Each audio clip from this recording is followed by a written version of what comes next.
Ils sont désormais la risée du monde entier. Après leur défaite 2-1 face à l'Afrique du Sud, les Bleus sont rentrés mardi soir à leur camp de base pour faire leurs valises. Ils quittent l'Afrique du Sud en laissant derrière eux un bilan désastreux sur le terrain. Aucune victoire, 4 buts encaissés pour un seul marqué. Et un bilan encore plus désastreux en dehors du terrain. Enfants gâtés arrogants, grévistes milliardaires, voilà désormais l'image des footballeurs français. Leurs supporters en ont gros sur le cœur. De retour en France, les Bleus peuvent se préparer à affronter la colère de tous ceux qui d'habitude les acclament. Qui rentrent à pied, pas en avion à pied, et ils rentrent même pas, on n'en veut plus. Ils ont montré une mauvaise image du football et je pense qu'elle aura du mal à se relever, la France.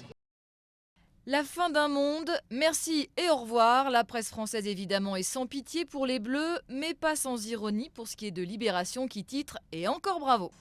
Les responsables de ce désastre vont devoir rendre des comptes, prévient Roselyne Bachelot. Côté encadrement, le président de la Fédération française de football a du souci à se faire. L'avenir de Raymond Domenech était de toute façon déjà scellé avant la Coupe du Monde. Le désormais ex-sélectionneur a lui-même laissé une dernière image désastreuse en refusant de serrer la main de son homologue de l'Afrique du Sud, Carlos Parreira, à la fin du match mardi soir. Vivement que Blanc ils prennent la suite et qu'on ait un autre visage de l'équipe de France, je pense. Il faut tout raser et tout reconstruire. Changer l'entraîneur, changer les joueurs, peut-être changer l'état d'esprit de l'équipe de France, l'état d'esprit du foot.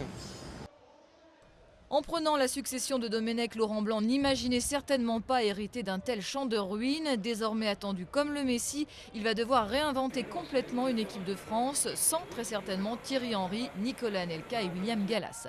Les autres joueurs vont devoir faire beaucoup d'efforts pour se faire pardonner.